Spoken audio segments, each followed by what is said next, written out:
Vamos a comenzar.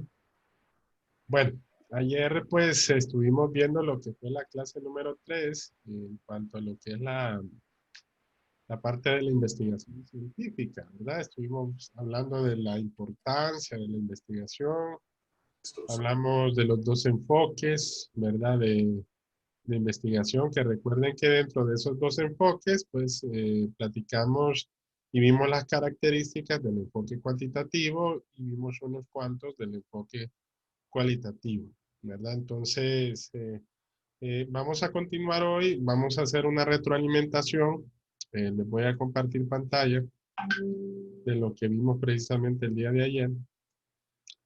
Y aquí en esta parte, pues, en lo que es la lección, vamos a ver dónde nos quedamos. Recuerden que ayer vimos, pues, las características tanto del enfoque cuantitativo como del enfoque cualitativo. Nos quedamos en las características del cualitativo. Si bien es cierto, vimos unas cuantas. Recuerden que a diferencia del enfoque cuantitativo, pues este enfoque pues va más relacionado pues a seguir un proceso que no está del todo pues bien esquematizado como lo hace precisamente el enfoque cuantitativo, ¿verdad? Por ese lado. Por otro lado también lo estamos viendo en el sentido también de que hay ciertas características que parece que fueran similares, pero son muy distintos, ¿verdad? Más abajito vamos a ver un cuadro donde vamos a ver esas tres características que nos permiten pues diferenciar muy bien ambos enfoques, ¿verdad? Bueno, solo a manera de retroalimentación, sé que nos quedamos hasta el número 4 el día de ayer, pero vamos a iniciar otra vez la parte del enfoque cualitativo. Bueno, el número 1 habla de que tanto el investigador como la investigadora plantea un problema. Pero si ustedes se recuerdan, en el otro enfoque se sigue un proceso, ¿verdad? Y ese proceso ya está muy bien definido, ¿verdad? Está un paso a paso, ¿verdad? Ahora, aquí los planteamientos no son tan específicos como lo es el planteamiento del enfoque cuantitativo. Recuerden que ustedes del inicio primero tienen una idea. Esa idea de investigación le permite escoger un tema. Y una vez que usted desarrolla el tema, entonces usted a partir del título de la investigación tiene como algo así como la piedra angular para poder comenzar el proceso investigativo. ¿Por qué? Porque a partir de ese primer paso es que permite hacer el planteamiento del problema, ¿verdad? Por eso dice que aquí, en este caso, los planteamientos no son como en este enfoque, ¿verdad? Por eso diferimos un poquito en relación a este tipo de proceso.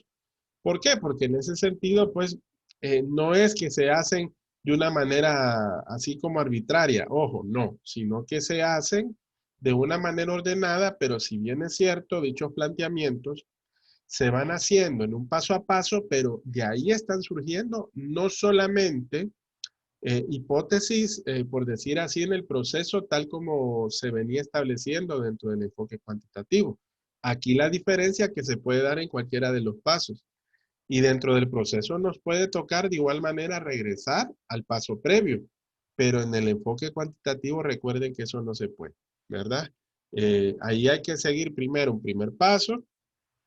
Una vez concluido ese primer paso, pues vamos al siguiente y así sucesivamente, ¿verdad? Por eso, si ustedes se fijan, en la característica número 2 del enfoque cualitativo, ahí habla, dice, miren, en lugar de iniciar con una teoría en particular, porque ¿cuál es la diferencia? Recuerden que allá la tenemos que contrastar con lo que es la construcción del marco teórico. Aquí volteamos totalmente y nos vamos y nos enfocamos directamente al hecho empírico, ¿verdad? A la situación concreta que se está generando. Y a partir de ahí, entonces, empezamos a examinar todos esos elementos que están relacionados dentro de dicho proceso, ¿verdad? Entonces, es hasta ahí, en ese momento, que empezamos como a empezar a establecer o empezar a programar la susodicha teoría que va coherente a los datos de ese proceso cuantitativo, perdón, de ese proceso cualitativo, ¿verdad? O sea que en otras palabras, va de acuerdo a lo que nosotros observamos, ¿verdad? En el otro proceso no lo hacemos así. Recuerden que es un proceso que empezamos, como les había dicho, planteando el problema. En el planteamiento del problema, usted lo primero que va a hacer es hacer el planteamiento de un título. ¿Y el título cómo va a surgir? Pues tiene que surgir de una idea. ¿Y la idea de dónde va a surgir? Pues tiene que surgir de un tema. ¿Y cómo va a surgir un tema? Bueno, el tema va a surgir de una necesidad posiblemente. Si ustedes ven, en ese enfoque, nosotros vemos el hecho concreto a partir de ese momento, pero en el enfoque cualitativo no. Lo vamos viendo dentro del paso a paso y lo vamos evaluando conforme vaya dándose y generando cada uno de esos elementos que nos permiten darle respuesta a buena parte de las preguntas que nosotros hacemos, ¿verdad? Ya van a ver ustedes más adelante cuando nos referimos a las hipótesis, por ejemplo, que creo que en el numeral 3 habla de eso. En la mayoría de los estudios cualitativos no se prueban hipótesis. Recuerden que en el proceso cuantitativo, ¿cuál es la intención? Es que ustedes desde un comienzo hacen una conjetura. ¿Y la conjetura qué es? Es una posible solución. Es una posible solución, ¿verdad? En el caso cualitativo, no. ¿Por qué? Porque tenemos que ir más allá todavía. O sea, tenemos que ir dentro del proceso escudriñando cada elemento o cada línea de investigación que nos va a surgir, ¿verdad? Entonces, a partir de ahí es que empieza a desarrollar esa línea coherente de datos que usted empieza pues a recoger. No así en el proceso cuantitativo, que recuerden que esos datos cuando se recogen hasta después del proceso, ¿verdad? Donde usted ya ha formulado hipótesis, ya usted ha escogido el diseño de investigación, ya usted ya ha seleccionado una población, ya usted ya seleccionó una muestra dentro de esa población y en el cualitativo no se da así, ¿verdad? Entonces, eso se va generando dentro del proceso, como dice el numeral 3 y se van corrigiendo dentro del mismo proceso y se van recabando datos. Y dentro de esa recogida de datos, esto viene haciendo a cuenta del resultado del mismo estudio. Recuerden que en el cuantitativo, ¿hasta qué momento usted recoge los datos? Hasta el momento que usted analiza y usted reflexiona sobre los datos obtenidos en la etapa de experimentación. Hasta ese momento usted llega a conocer precisamente una buena cantidad de los datos que de ahí surgieron. Bueno, en la característica número 4, aquí lo que vemos es que en la recolección de los datos no se basa en los mismos métodos. Bueno, hay unos o dos o tres métodos, tres técnicas, mejor dicho, que son muy parecidas y que se utilizan también dentro del proceso cuantitativo. Pero sí hay grandes diferencias porque recuerden que cuál es el objetivo de poder recabar datos tanto en el proceso cualitativo como también en el cuantitativo. Entonces, en el cualitativo, los datos no se recogen con instrumentos estrictamente estandarizados. Vaya, no es lo mismo que yo les diga, vaya, vamos a aplicar una encuesta a una muestra seleccionada. Vamos a hacerlo, digamos, a 50 sujetos, de los cuales le vamos a aplicar el mismo cuestionario. Eso es un cuestionario estandarizado. Pero en el cualitativo no.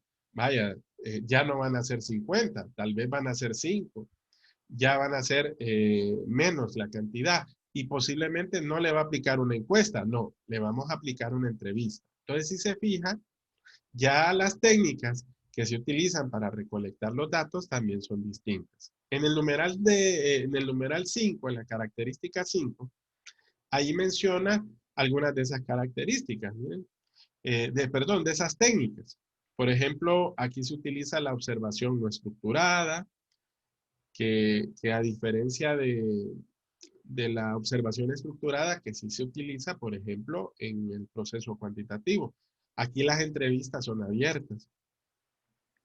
¿Por qué? Porque, como les decía, no es un cuestionario estándar, sino que es un cuestionario que depende de las dudas que van surgiendo dentro del mismo momento. Otro, la revisión de los documentos. Vaya, no es lo mismo usted, qué es lo que va a esperar recoger, por ejemplo, de una determinada recogida de una información, que de repente le aparezca dentro de la revisión de los documentos un hallazgo que de repente usted no contaba con él. Ese hallazgo le va a permitir, pues, irse enfocando al objetivo precisamente primordial de la investigación cualitativa. Por otro lado, también se puede dar la discusión en grupos, ¿verdad? La evaluación de experiencias personales. ¿Por qué? Porque se ven más las cualidades del sujeto. El registro de historias de vida, las biografías, por ejemplo. Es más particular. Una biografía, ¿a quién se le dice? O a quién se le pregunta? Se le pregunta a un solo individuo. O puede preguntársele a una cantidad mínima de individuos. Pueden ser 3, pueden ser 4, pueden ser 5, ¿verdad? Y así también otros procesos que son muy comunes dentro de los procesos cuantitativos. Esas son las técnicas que comúnmente se utilizan para estos enfoques. En la siguiente característica, a diferencia del cuantitativo, en el cualitativo es más flexible. ¿Por qué decimos que es más flexible? Porque en el cuantitativo la diferencia es que allá el proceso es riguroso. Usted forzosamente para formular la pregunta, y eso le va a servir como base para formular el objetivo, o el objetivo general o la pregunta general. Y si usted formula las preguntas específicas, esas le van a servir también para formular ¿qué? Los objetivos específicos. Entonces, depende de un proceso previo. Si usted formula el título, a partir del título usted va a saber cómo va a ir enfocado el planteamiento del problema. Pero mientras no tenga el título, no va a poder usted hacer el planteamiento del problema. Entonces, no es flexible el cuantitativo. El cualitativo sí. Ahí sí usted puede ir cambiando, por ejemplo, las preguntas de investigación conforme vayan surgiendo otros hallazgos, ¿verdad? Va a depender de esos cambios que de repente, y se mueve de acuerdo a las respuestas que usted obtiene y al desarrollo de la teoría, porque recuerde que la teoría, a diferencia del proceso cuantitativo, es una base fundamental para ver el marco teórico. Y aquí no, aquí es distinto. Vaya, de repente surgen otras teorías. Ahorita, vaya, si quisiéramos desarrollar un proceso más cualitativo dentro de lo que se estaba generando dentro de la pandemia, tendríamos que ver casos específicos. Pero ahorita no lo permite la situación. ¿Por qué? Porque necesitamos forzosamente un resultado más que obvio, pues, porque eh, se espera una vacuna que salga. Bueno, por ejemplo, en los Estados Unidos ya se está prometiendo a partir del mes de diciembre, ¿verdad? Y en algunos países pues ya está en la fase 4, que es en la fase de prueba, ¿verdad? Creo que aquí en países centroamericanos se está haciendo y se está llevando esa fase. Pero ojo, eso no es parte del proceso cualitativo, es parte del proceso cuantitativo, ¿verdad? Entonces, van viendo las diferencias. Eh, de acuerdo, como vayamos avanzando, se va a ir generando ciertas diferenciaciones entre uno u otro proceso. Bueno, lo otro que sale aquí más adelante, jóvenes, voy a ahorrar esta parte. Por ejemplo, en el 7, que aquí evalúa, por ejemplo, el desarrollo natural de los sucesos. ¿Por qué el desarrollo natural de los sucesos? Bueno, porque aquí no existe ningún tipo de manipulación o estimulación de la realidad. Aunque sí se puede manipular de cierta manera, porque hay algunos procesos que nosotros llamamos diseños preexperimentales o experimentales, aquí se recomienda no someter a una prueba muy rigurosa como para tratar de obtener un resultado así lo más pronto posible. ¿Por qué? Porque el problema es que muchas veces esos resultados pueden estar sesgados. Entonces hay que tener mucho cuidado. Entonces aquí lo que se trata de hacer es esperar el resultado propio de la misma situación problemática que se está generando. Eso dentro, por ejemplo, dentro del entorno social, porque esto se aplica mucho dentro de las ciencias sociales, el enfoque cualitativo, porque tiene ciertas diferencias. No es que no se aplica el otro enfoque, pero sí se aplica también, pero para situaciones estrictamente puntuales, este es el enfoque que se aplica de una mejor manera. Y ahí tenemos el numeral 8. Miren, por ejemplo, el numeral 8 dice, se fundamenta en una perspectiva interpretativa. ¿En qué se centra? Entre lo que nosotros llamamos entendimiento del significado de las acciones de los seres vivos. En otras palabras, nos centramos más que todo no en objetos, sino que en sujetos, que pueden ser grupos u organizaciones que nosotros podríamos llamar como instituciones también, como también propiamente los seres humanos, ¿verdad? Ok, la número 9, por ejemplo, me dice que aquí se postula la realidad y se define a través de las interpretaciones de los participantes. Esto tiene mucha relación con el punto anterior y con esta. Mira. ¿Por qué? Porque partiendo de lo que nosotros vemos, es que nosotros vamos a ir obteniendo esos resultados propios de las realidades. Y esas realidades se van a ir cambiando en la medida que transcurra el estudio. Y ahí es cuando se van a generar los datos. Pero en el cuantitativo no. El cuantitativo es hasta el final, casi en el proceso final, casi en el penúltimo paso. Es que de repente nos toca pues encontrar algunas respuestas en este sentido, ¿verdad? Bueno, ahora, aquí se nos viene entonces una pregunta. ¿Cuál de los dos enfoques es el mejor? Pero si nosotros leemos al autor, nos vamos a dar cuenta que ambos enfoques son muy valiosos dentro de la investigación, porque ambos han realizado resultados muy notables y han dado aportaciones en cuanto al avance del conocimiento. Entonces, hay procesos en los cuales se puede aplicar un enfoque, como también hay procesos de investigación en los cuales se aplica el otro enfoque. Y aún así, también estos señores de Sampieri, Hernández, Collado y Pilar Baptista proponen ya un tercer enfoque. El tercer enfoque se llama mixto.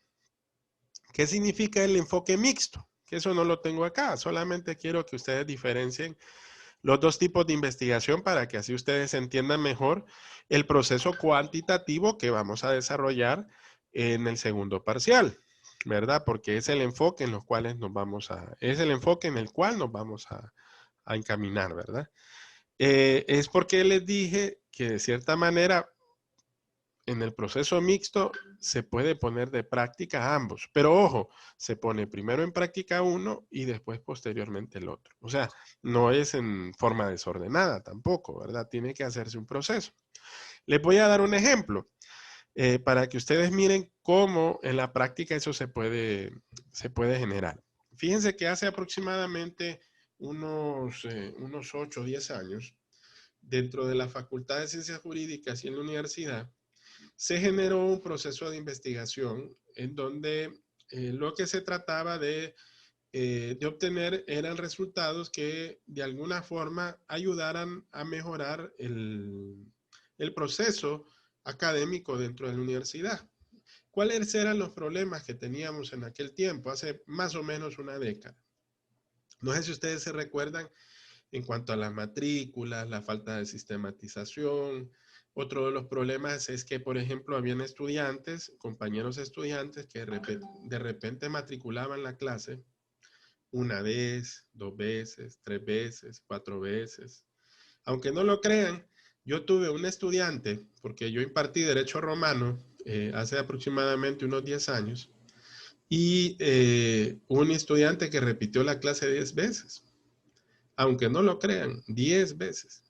Entonces uno puede decir, bueno, ¿será problema del docente o será problema del estudiante? Bueno, lo que trataba de obtener esta investigación era evidenciar cuál era ese problema. Pero ojo, aquí ambos enfoques se utilizaron y les voy a explicar cómo se utilizaron.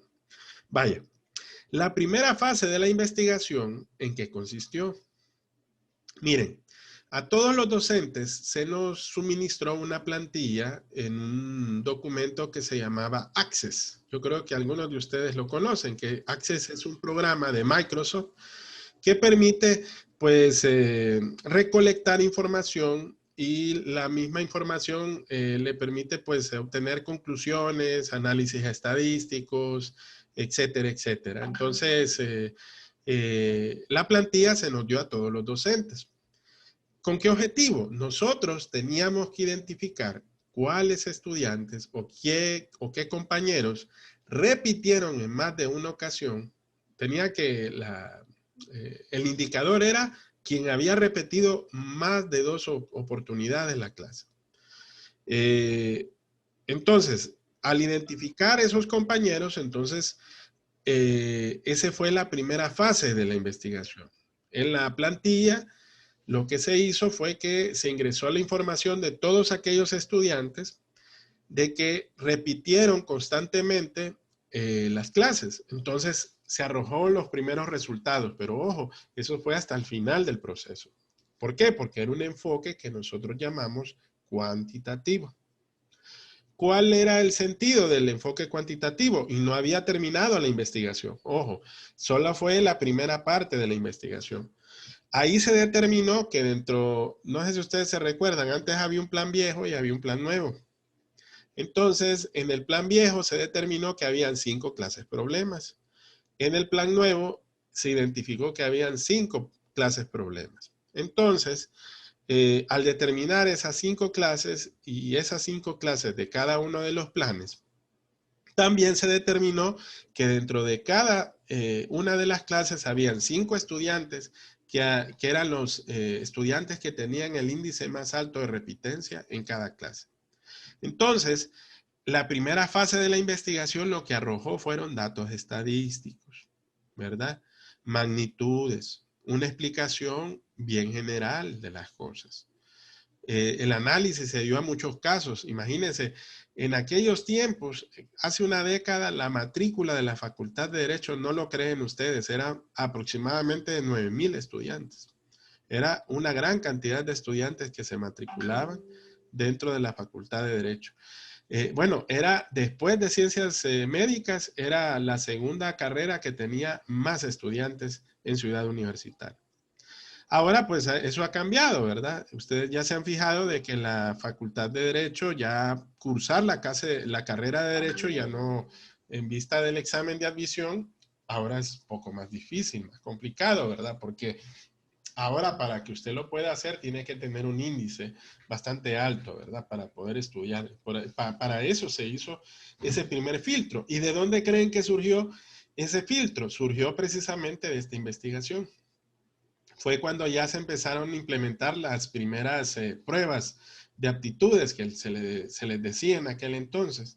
Y no solamente era medido a través de las aptitudes, sino que también a través de los conocimientos. Entonces, la primera fase fue cuantitativa. Entonces, ¿en qué consistió la segunda fase? Bueno, la segunda fase consistió que de esas 5 clases problemas en el plan viejo y 5 clases problemas en el plan nuevo, entonces, en cada una habían 5 estudiantes que tenían problemas de repitencia. Aunque no lo crean, al estado de Honduras, un estudiante que repitiera en más de 3 ocasiones al año le podía costar más de 150,000 lempiras por estudiante al estado de Honduras. O sea, en otras palabras, eso afectaba el presupuesto de la Universidad Nacional Autónoma de Honduras. Por eso, si ustedes sí se fijan, se dieron diferentes cambios a nivel de esas etapas una vez que se dieron estas investigaciones. Entonces, ¿qué fue lo que se hizo? Bueno, en la primera etapa fue tipo encuesta, ¿verdad? Y se utilizó esta plantilla de Access que fue más que todo para recopilar datos en muchos casos y explicar más que todo características externas generales. Y eran aspectos susceptibles de cuantificar. Eso está en el cuadrito de la parte de abajo. Miren, fíjense. Entonces, ese es el tipo de investigación cuantitativa. Pero en la cualitativa, ¿cuál era el fenómeno? Bueno, a estos compañeros, que eran 5 estudiantes por cada clase, perdón, aquí está, que eran 5 estudiantes por cada clase, entonces se les aplicó una entrevista. Y esa entrevista fue personalizada. Entonces se prepararon diferentes, diferentes cuestionarios y ojo, no era el mismo cuestionario para todos, era un cuestionario distinto de acuerdo a cada caso concreto. Entonces, es para que se fije cómo cambia en la investigación, ¿verdad? En la investigación cualitativa. Cambia totalmente. ¿Por qué? Porque nos dirigimos a otros aspectos que van sobre la marcha. Entonces, ya la entrevista no es lo mismo. En la encuesta que se hizo anteriormente, sí todo era estándar. Todos los docentes teníamos la misma herramienta para levantar la información. Todos teníamos las mismas preguntas. Todos teníamos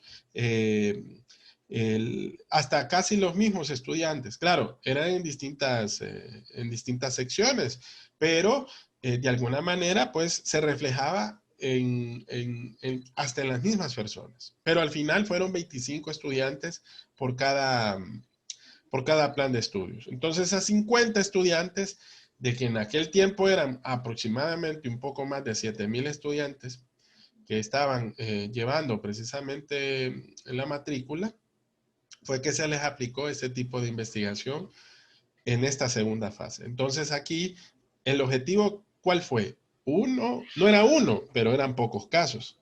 Ya no fueron los 9,000 y fracción que les decía, 7,000, 8,000 o 6,000 estudiantes tal vez matriculados por periodo, no, sino que aquí eran solamente 50 estudiantes, eran pocos casos.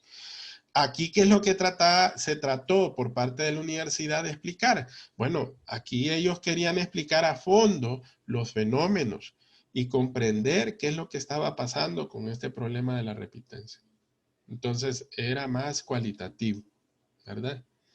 Y por último, se centraba en descubrir el sentido y el significado del por qué se daba el problema de la repitencia. Entonces, fue así como empezaron a surgir esas primeras normas académicas que ya ustedes ya conocen.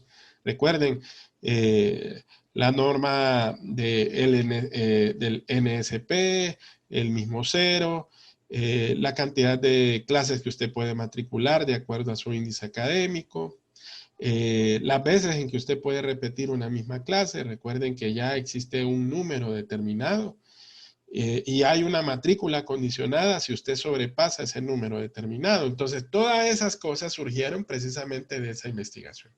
Entonces, ven cómo funciona y cómo se aplica de acuerdo a cada uno de los enfoques. Aquí vimos un proceso de investigación mixto.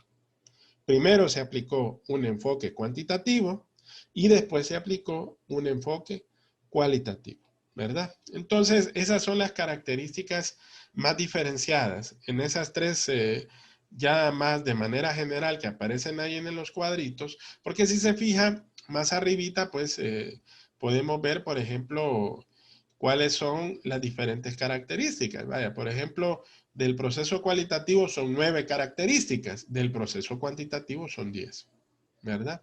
Y no están diferenciadas una de otra, sino que hay que diferenciarlas de acuerdo a cada característica.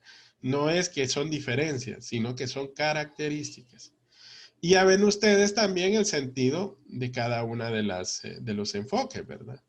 Y es la base precisamente de tratar de descubrir o tratar de interpretar dentro del proceso de investigación científica o el objetivo que usted quiere lograr, ¿verdad? Entonces, ayer, por ejemplo, les mostré en el texto de Sampieri cómo se llevaba a cabo el proceso cuantitativo y cómo se llevaba a cabo el proceso cualitativo. Y ven que son totalmente distintos, ¿verdad? Entonces van orientados de manera distinta, tal como lo vimos pues en este momento. Bueno, eh, más adelante, jóvenes, en la siguiente página, vamos a ir a la siguiente página, aquí vemos lo que nosotros llamamos los tipos de investigaciones. ¿Por qué es importante determinar? Si ya vimos los enfoques, entonces también tenemos que ver cómo se aplica cada uno de esos tipos. De igual manera depende de cuál es el objetivo que usted quiere lograr, ¿verdad? Vamos a ver algunos de esos tipos. Aquí, por ejemplo, habla de las más reconocidas. Por ejemplo, el tipo de estudio que se aplica de acuerdo a cada tipo de investigación. Ahí tenemos la primera, la histórica. ¿Cuál es el objetivo del tipo de investigación histórico? Bueno, aquí, como la misma disciplina del conocimiento de la historia, ojo, pero no estamos hablando de una disciplina, estamos hablando de un tipo de investigación. Va orientada a analizar los eventos del pasado y los relaciona con otros del presente. Ahora, dice ahí y del futuro. ¿Qué significa? Que es predecible. Entonces, este tipo de estudio en cuanto a investigación histórica se aplica, ¿verdad? En ese sentido, tanto a eventos en donde contrastamos eventos pasados y presentes para predecir lo que se genera dentro del futuro, ¿verdad? Ese es el tipo de investigación histórica. Se aplica, por ejemplo, en ese tipo de investigaciones en las cuales va referida a esa disciplina del conocimiento. De igual manera se aplica a la parte de derecho. Imagínense que de repente nosotros quisiéramos estudiar las diferentes reformas de las diferentes constituciones que ha tenido nuestro país. Podríamos aplicar este tipo de investigación histórica. ¿Por qué? ¿Cuál es el sentido? Vaya, de repente poder encontrar cuál es la razón de ser del llamado tema tan escabroso de la reelección. Se recuerdan que ahorita pues eso ya pasó en un segundo plano porque ya pasó, pues.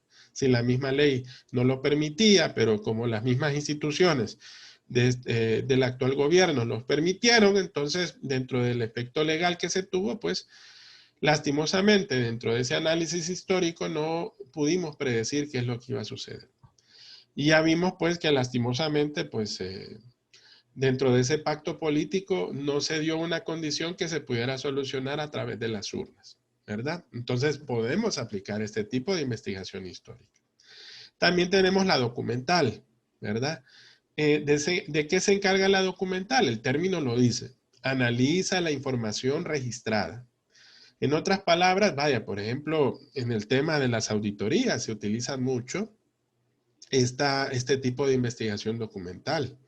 O, por ejemplo, también en algún tipo de investigación histórica también. Aunque no lo crean, también cabe, además del anterior.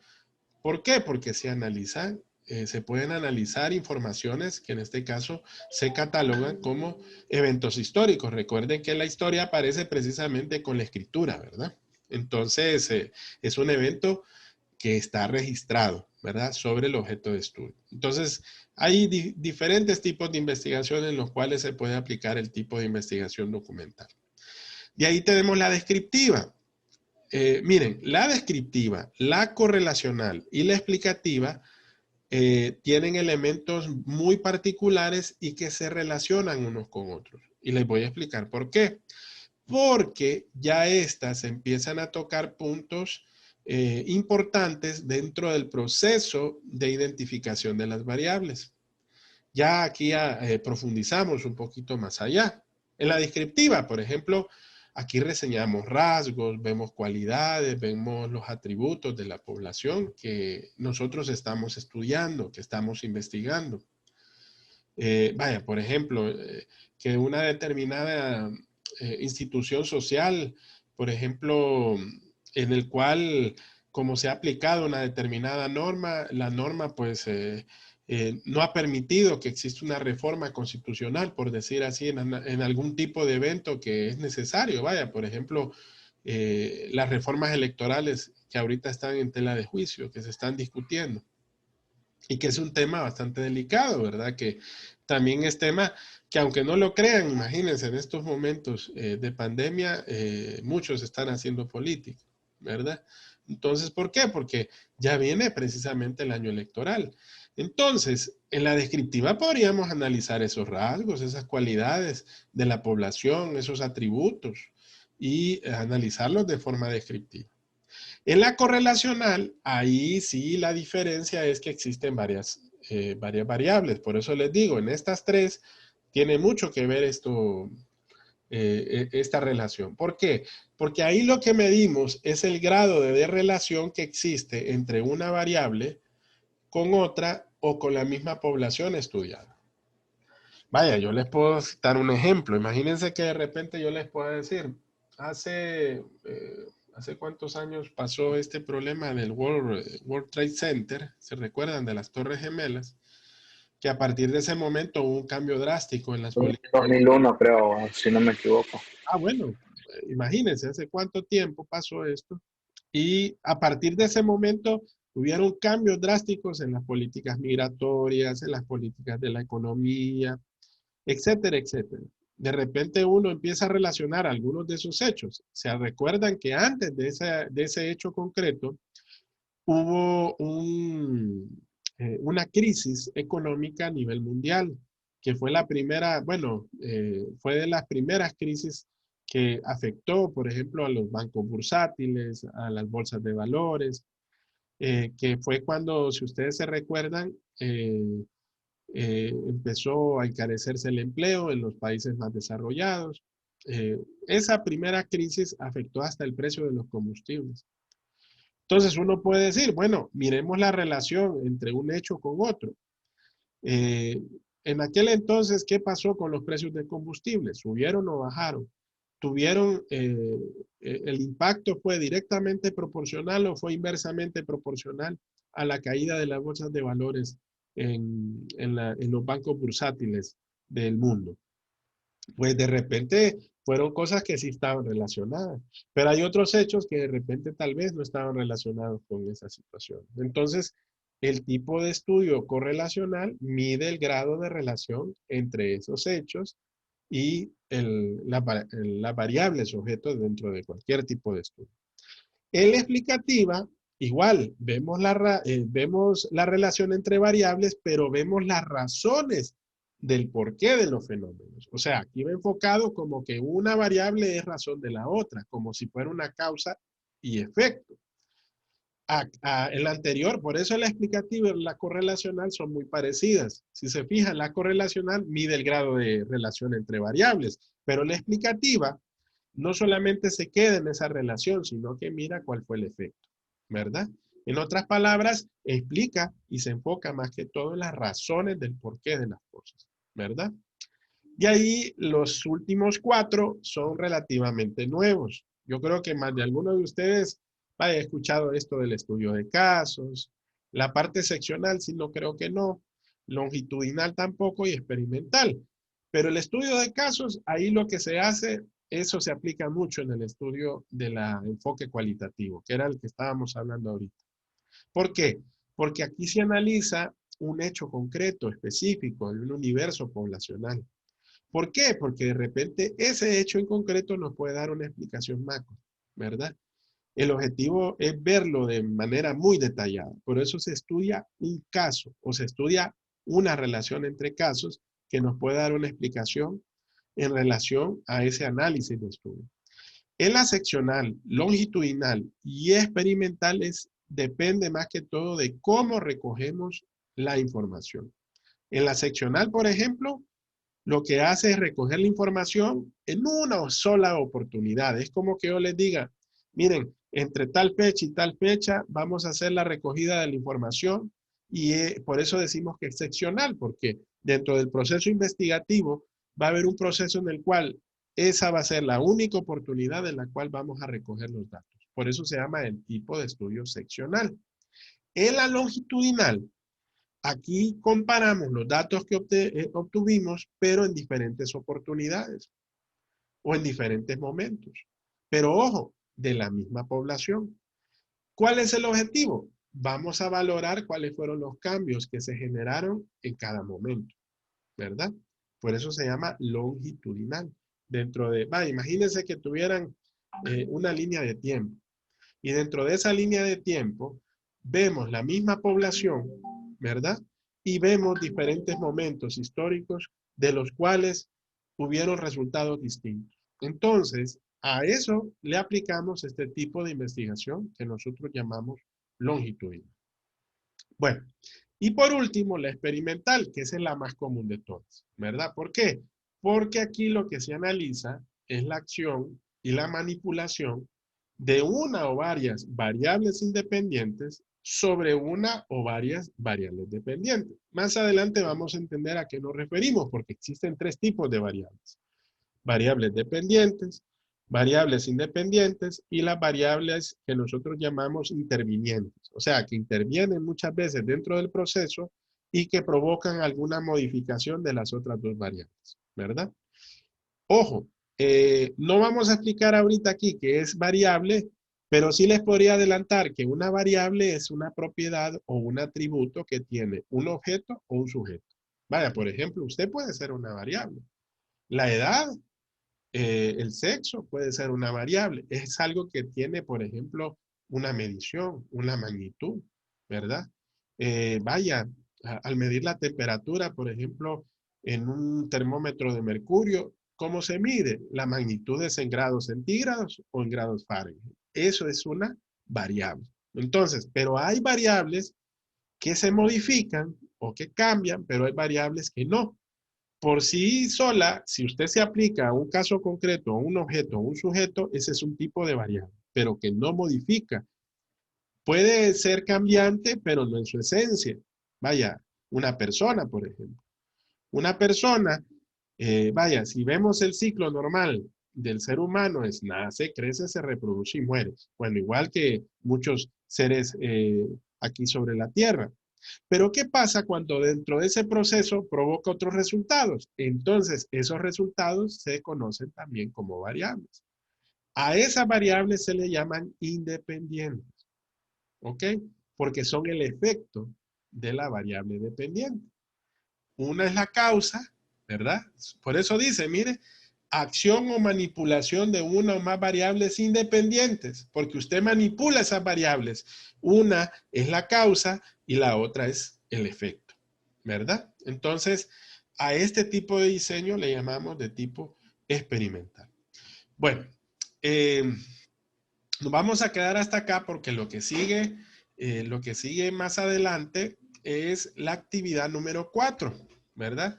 Y la actividad número 5. Aquí ya entramos en propiedad con los siguientes, ya con los últimos trabajos de esta unidad. Porque si se fijan jóvenes, en cuanto a la relación de tiempo, vamos muy bien. ¿Por qué? Porque hoy estamos a 29 y recuerden que el examen es exactamente dentro de 3 martes, ¿verdad? Porque el próximo martes es 6, el siguiente martes es 13 y el tercer martes en este caso es 20. En otras palabras, vamos con un tiempo bastante holgado.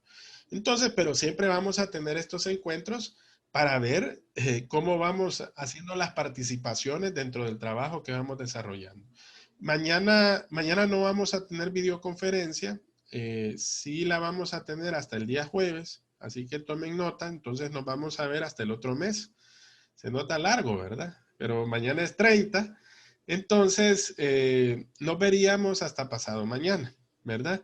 Ahí sí les voy a explicar el objetivo de estas actividades, ¿verdad? Porque sí es importante prestarle atención a la lección anterior que nosotros recién vimos, para que así de esa manera le podamos entender un poquito a lo que es el desarrollo de estas dos últimas actividades. Ya con lo de este foro, recuerden que el foro este que está acá es un repaso de la unidad 1, la clase 2 y la clase 3. Entonces ya usted ya puede empezar a participar. Si usted se fija, aquí dice, ¿verdad? Que ya está, bueno, ahí le puse desde el 2 de octubre, pero realmente ya está abierto desde la fecha y ya está habilitado para que ustedes participen, que es el foro de repasando la unidad 1, clase 2 y 3. Entonces ya usted puede, porque ya vimos la clase 2, que recuerden que es del método científico, y ya ahorita pues recién estamos terminando la última clase, que es de la investigación científica, ¿verdad? Para que ustedes pues ya le entren de lleno a estas dos últimas actividades y veamos cómo vamos desarrollando el proceso y también de esa manera también viendo cómo vamos entregando los trabajos, porque el objetivo también de las próximas 2 semanas es ir viendo sus trabajos e irlos mejorando, ¿verdad? Algunos, yo sé que a la mayoría de ustedes les aparece como borrador no enviado, ¿se han fijado? Entonces, esa es una característica que ahorita se ha tenido con esta plataforma, específicamente con este campus, ¿verdad? Entonces, pero siempre y cuando el archivo esté subido, no se preocupen, ¿verdad? Y así lo vamos a revisar y así lo vamos a calificar. No sé, en ese sentido no van a, solo si tenga la seguridad de que usted haya subido el archivo y que el archivo tenga la información que es de su trabajo, ¿verdad? Para que así no haya ningún inconveniente. Recuerden que siempre hay una fecha tope de entrega de todos los trabajos. Entonces, hay que tomarlo mucho en cuenta. Bueno, no sé si hay alguna duda en relación a este tema que vimos.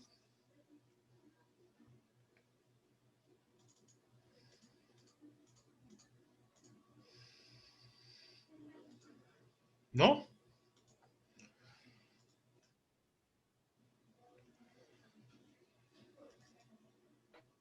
No, Vaya, pues. Bueno, entonces vamos bien. Eh, el problema es que después va a ser en el examen, ¿verdad? Ojalá que no. No, yo creo que no. Bueno, bueno, vamos a ir viendo conforme vayamos avanzando, ¿verdad? Eh, cada una de las actividades. Ahorita ya estoy revisando los foros y vamos bien. Entonces, recuerden de que este último foro se extendió hasta esta semana, ¿verdad? Así que no vayan a dejar de participar, ¿verdad? No se les vaya a olvidar. Y en cuanto a la otra actividad, recuerden que de igual manera ya está disponible, ya están disponibles las 5 actividades, los 5 trabajos, que recuerden son 3 actividades de grupo y 2 actividades individuales, de las cuales hay que desarrollar y completar, y hay tiempo de sobra, ¿verdad? Para poderlo hacer. Y la última actividad, pues que va a ser el examen, pero esa actividad va a estar abierta hasta el día del examen, ¿verdad? Bueno, nos vemos entonces hasta pasado mañana, jóvenes, y que pasen una feliz noche. Gracias, buenas licenciado. noches, Buenas abogado. noches. Gracias, abogado. Feliz noche. Vaya, pues, Buenas noches. nos vemos.